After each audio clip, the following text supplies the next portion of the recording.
What if I told you this 299 rupee top I got was part of a $1 billion scam? Not a scam on your wallet, but on everything else.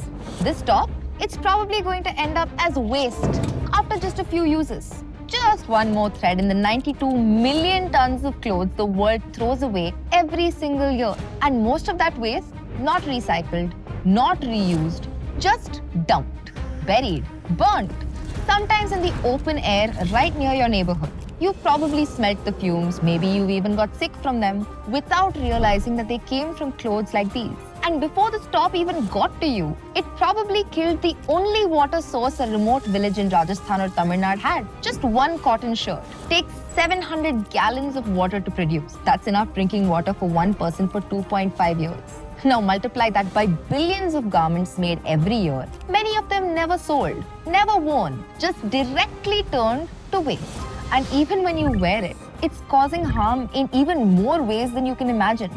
There is a good chance that the shirt you're currently wearing is actually made of plastic or laced with dyes that are banned in Europe. And those materials, they can cause real damage. From skin rashes and itching to hormonal disruption, these clothes don't come with a warning label, but maybe they should. Plus, every time you wash it, it sheds those microplastics. Tiny plastic threads flow out of your washing machine into drains, into rivers, into fish, and eventually into you. Scientists have now found microplastics in human lungs, in placentas, even in our blood. So no, this 300 rupee shirt felt light on the wallet, but it didn't actually come cheap. It just passed the cost on to your body, your air, and your water. I'm your host, Lavanya, and in this episode of The Climate Brief, we ask one simple question. Is your next fast fashion trend killing the planet?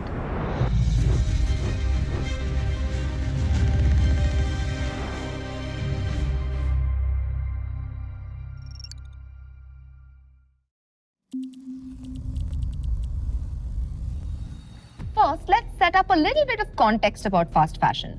It's when brands take trending styles like what celebrities wear or what's hot on Instagram and mass produce them really fast and really cheap. Stores get new clothes every week, sometimes every few days. So there's always something new to buy and always a reason to keep buying. Zara was the first to do it at scale. In the 90s, they could turn a design into a store-ready outfit in just 2 weeks. A massive shift from the 6-month fashion cycles that were the norm. Today, fast fashion is led by global giants like H&M, Uniqlo, Shein, and in India, brands like Zudio, Myntra, Ajio, and Reliance Trends follow the same model. It's about speed, volume, and obsession. New styles drop every day. Some brands even launch close to 6,000 styles every single day. And in the last few years, India's fast fashion boom has been hard to ignore. In FY24 alone, fast fashion in India grew by 30% to 40%, vastly outpacing the rest of the apparel industry, which crawled at just 6%. The more we buy, the more they make, the more they make, the more they waste. It's a cycle powered by fossil fuels, cheap exploitative labor, disappearing resources, and a dying planet. Fashion now accounts for 10% of global carbon emissions, nearly as much as the entire European Union. And if we keep going this way, emissions from textile manufacturing will rise by 60% by 2030. But carbon is just the start. This industry also drains 79 trillion liters of water a year.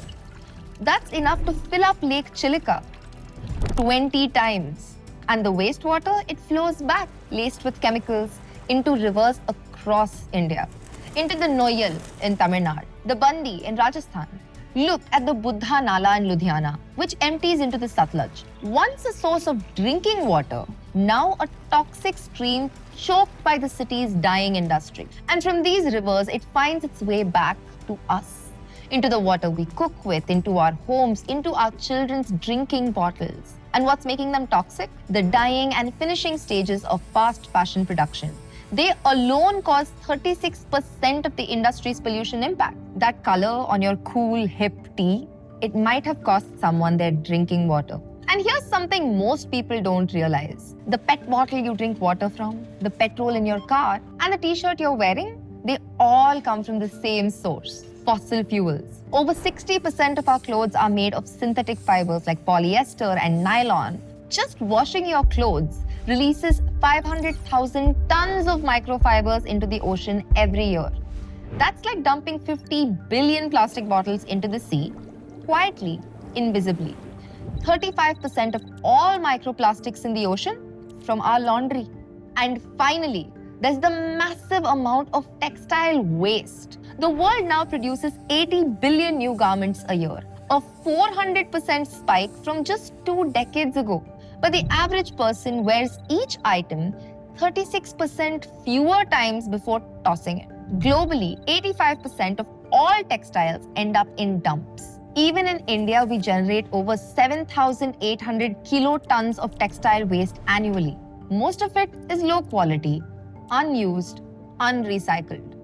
Globally, $160 billion worth of clothes are written off every year. Never sold, just dumped. But where does all of it actually go? A huge chunk ends up in landfills, where it's often burned in the open, releasing toxic fumes and endangering the lives of people who work or live nearby. And it doesn't stop at our borders. Most of the world's unwanted fashion is shipped off to underdeveloped countries, especially in Africa and Southeast Asia. Take Ghana. Once known for its pristine coastlines, it now receives over 15 million pieces of second-hand clothing every week. Locals call it Obroni Wawu, the clothes of dead white men. And what doesn't get sold in the secondary market? It clogs waterways, it chokes ecosystems, it rots in dumps that were never meant to handle the world's trash. It's not just that we, the consumers, are buying too much. It's that the system is built to keep selling. A system where clothes aren't made to last, they're made to expire. A system built on FOMO, pushing you to buy a new outfit for every party, every post, every season, where repairing is rare and replacing is easier and cheaper. So we keep buying and we keep throwing to be forgotten, discarded, replaced again and again. But if this system was designed, maybe it can be redesigned. So let's ask, what would fashion look like if it weren't built to fail? It starts with one simple idea: slow down. See, slowing down doesn't mean giving up style. It means choosing clothes that last longer than a trend cycle. Think of slow fashion as the exact opposite of what we've seen. It's not about owning less, it's about owning better. Fixing what tears, re-wearing what still fits, turning what's old into something new instead of dumping it for the next dopamine hit. And in India, we've actually done this before. Your nani turned saris into cushion covers. Your mom probably turned a salwar into a pocha. You would have probably reworn your older brother's kurtas until the seams thinned out. We stitched patches with care and wore them with pride. And somewhere along the way, we forgot that. And maybe it's time we remembered. Because unless we do, nothing changes. Yes, some brands have started to move cautiously. They are now shifting to smaller, smarter production, building clothes that last longer and pollute less. Across parts of Europe, a platform called Mud Jeans lets you lease denim like a Netflix subscription. Wear it, return it, and they recycle it into new jeans. Fashion rental platforms like Rent the Runway in the US and Girl Meets Dress in the UK are making sharing stylish. You don't have to buy a new outfit for every occasion. You can rent it, rock it, and return it. And then there's resale. On platforms like ThreadUp and Poshmark, shoppers send in their unwanted clothes, and others buy them at a lower price than the original. It's like thrifting, but online. Easy, affordable, and way better for the planet. Even in India, groups like Goonj are upcycling old clothes into sanitary pads, quilts, and school bags, turning textile waste into something useful with dignity. And they're not alone. Brands like Recharkha are weaving plastic waste and old fabric into colorful bags and home decor. Undenim is transforming discarded jeans into fresh, upcycled fashion, one jacket, one tote at a time. And platforms like Bombay Closet Cleanse are making thrifting cool again, letting you buy, sell, or swap pre-loved clothes instead of dumping them. Governments don't usually lead the runway, but some are finally catching up. The EU has voted to ban the destruction of unsold clothes. France has convinced over 150 brands to sign a sustainability pact. And in 2023, they took it a step further by subsidizing clothing and shoe repairs. Under the new scheme, people get subsidized for fixing what they already own, making it cheaper to repair than replace. India's waking up as well. At Bharat Text 2025, the Prime Minister warned textile waste could hit 148 million tons by 2030. But he also called for innovation to turn that waste into value. We even have an MOU to promote textile waste recycling from public sector units. But slow fashion isn't just a market or a policy shift. It's a mindset shift. So the next time you scroll past a 299 rupee trend on your feed, pause. Ask, will I wear this enough times or just once? Because your choices don't just shape your wardrobe, they shape the planet. If this made you rethink your next buy, hit like, share it with someone who needs to hear this, and don't forget to subscribe to The Climate Brief.